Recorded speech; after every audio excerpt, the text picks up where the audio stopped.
This is the third part in the series. All other parts will be linked in a pinned comment below. Previously we saw that our main character Ark has woken up as a skeleton knight in a fantasy world. He finds that he has incredible power and decides to test his abilities and make some money by going on quests. Eventually though he meets a female elf that is on a mission to free elf like her from slavery. After spending more time together, Ark trusts her enough to reveal his true form to her and the elder from her village. He accepts to continue helping the elves, and the elder believes he may be able to help Ark regain his human form. That night though, Ark attempts a spell on himself that seems to reverse the curse. The story goes on as we see Ark and Arian on the way to Olaf, as that is where they will find the individuals listed on the trafficking contract. He thinks about how he was able to confirm his skeleton body as a curse and how a spell was only able to lift it not permanently that night. They discussed their plan to cut through a forest to reach their destination faster, but their waitress warns that it is much more dangerous than usual. She explains that haunted wolves have attacked 10 people in just the last few days. However, they are sure they can handle any monsters between the two of them. In Ola we see the princess in such a hurry to go to the Grand Duchy of Limbot, that she has chosen to go without many guards. As she leaves we see someone watching her from the shadows in the forest. Ariane explains to Ark how the haunted wolves are known for having beautiful fur that when woven into veils are an amazing gift for brides. She considers getting it for her sister but realizes they don't have time for such things. They run into a pack of wolves but are surprised to see that they are only illusions. Ark now remembers more about them and explains how they create multiple illusions of themselves in order to confuse their prey. The wolves' attacks seem endless as Ark is impressed with Ariane's display of experience from being a warrior for many years. Ark doesn't totally have a grasp on his range skills and magic yet, so he decides to keep away from the pack and go directly after their leader. However, he notices a red ring around its ankle that he has seen on a previous monster and attacks that. Instead the wolves instantly become disinterested and leave. Ark explains how in both cases red rings were on monsters that had been found in areas they are not usually in.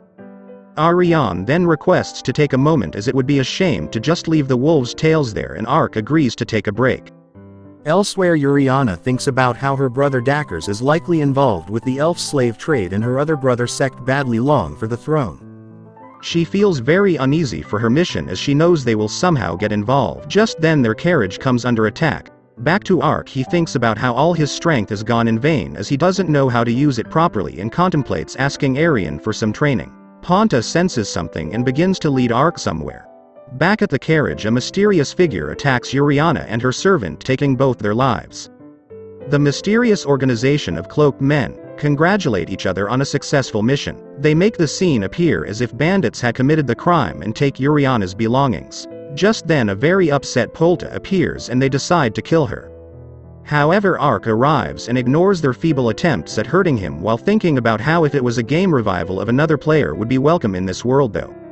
He believes it might bring too much unwanted attention. The wolves from earlier reappear and they work together to handle the attackers. He chooses to ignore his doubts and attempts to revive the princess. If he had been late there is a chance that he would not be able to revive them, but tries anyway as he revives everyone. Ariane wonders if he is some type of angel. Later the girls awake to find that everyone has been revived except for a couple soldiers that had been too badly injured. They can't imagine what could have revived them and assume it must have been a miracle sent by God. Arian uses this moment to inspire her guards with an impassioned speech about the gift they had been given and how they must move forward with the mission at a safe distance. Ark wonders if he had made the right decision as he just realized that she is royalty and reviving her is probably going to be historically significant. He meets back up with Arian who has finished gathering fur and the two march forward to Olaf. Once there they witness a young lady being bullied. However, the girl takes care of one guy and requests that the rest just all attack at once. Ark considers offering a hand, but sees that the girl has it under control. She locks eyes with Ark and he begins to panic as she approaches. She is pleased to meet him again and Ark is surprised as he recognizes that she is actually the furry ninja. She explains that she had been on a mission to rescue her beast people comrades that had been imprisoned by humans. When she first met Ark she made note of how Ark had given off a different scent and presence overall than anyone she has ever came across, and introduces her to Ariane as the person who gave them the trafficking contract. but doesn't know her name. She says it's Chiom and she is one of the Jensen clan's 6 ninja. Ark's love for fantasy comes out again as he thinks to himself how fate has once again brought the free ninja to him. Chiom remembers that Ark called her a ninja when they first met and would like to know why. In his mind he thinks how it was because it's pretty obvious but can't say, as ninja are not supposed to be part of this world. He pretends it's because some spies just like her call themselves that. She explains that it is a secret name that her clan has given themselves, and that must mean Ark comes from the same country as their founder. He would like to meet the founder, but she says he is not around anymore and was alive 600 years ago.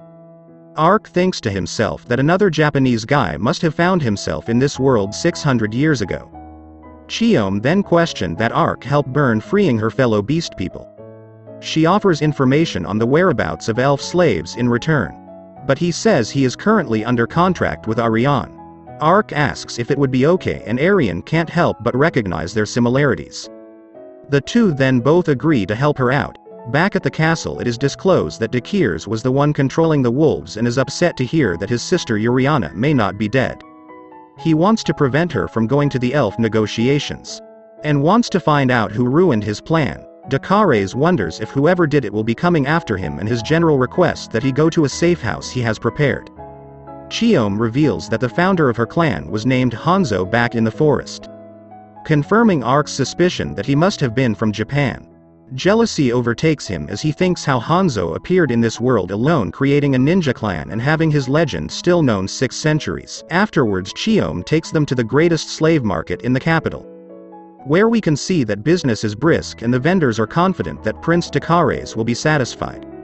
Ark is confused to hear that Chiyomi wants them to attack enough to cause a distraction and retreat immediately. After she explains that their attack is actually just a decoy and that simultaneous attacks will be launched by her comrades on the other 4 slave markets in the capital as they are only part of the decoy group, she realizes that they won't be able to rescue that many. But Ark says he wants to help fight. She doesn't think it's a good idea, but is surprised to hear that Ark can use teleportation magic. She is familiar with it since the founder is said to have used it but called it spacetime ninjutsu. She has gained confidence in the mission and agrees to their help, revealing that the attack is to happen that night.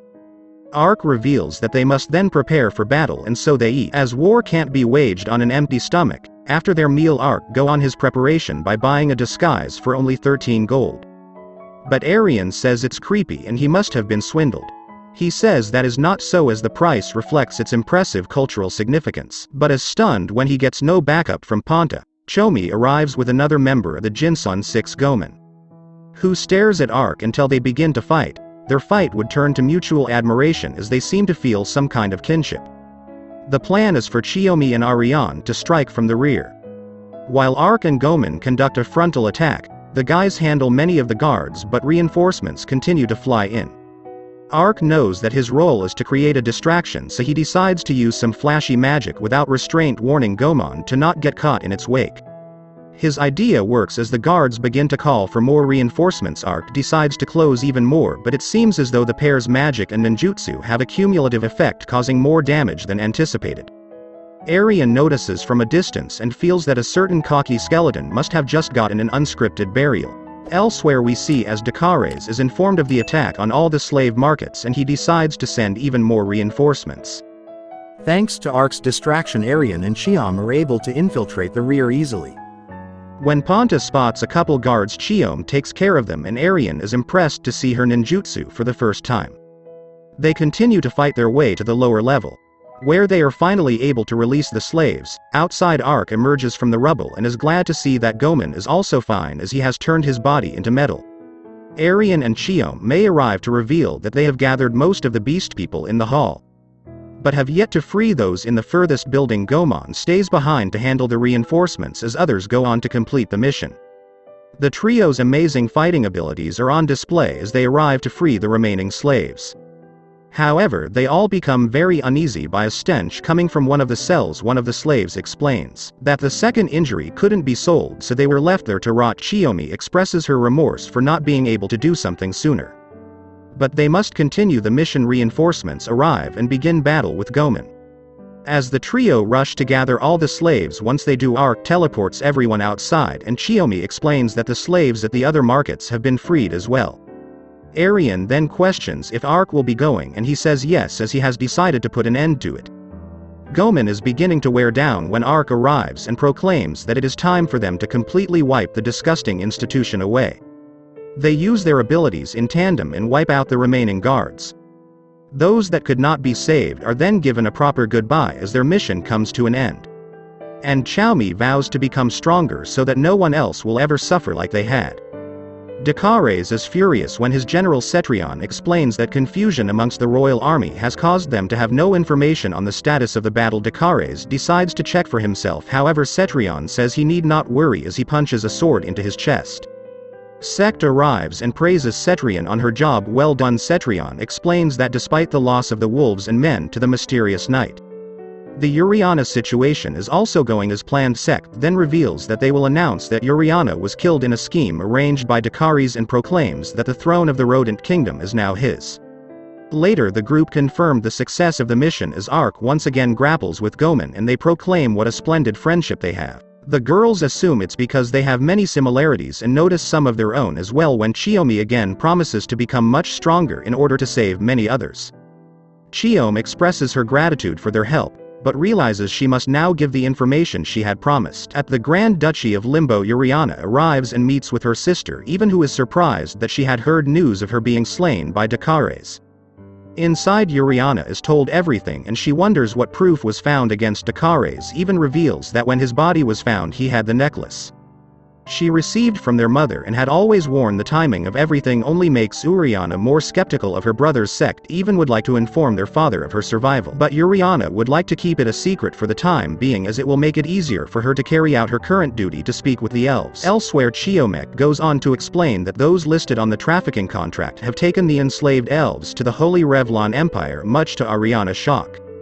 Later, Ark wonders what is so surprising about the nation as Arian has been very serious since hearing its name. He laments for a moment how his offer to help her a bit has become a full-blown international trip, but eventually he and Ponta get excited again for another exciting adventure.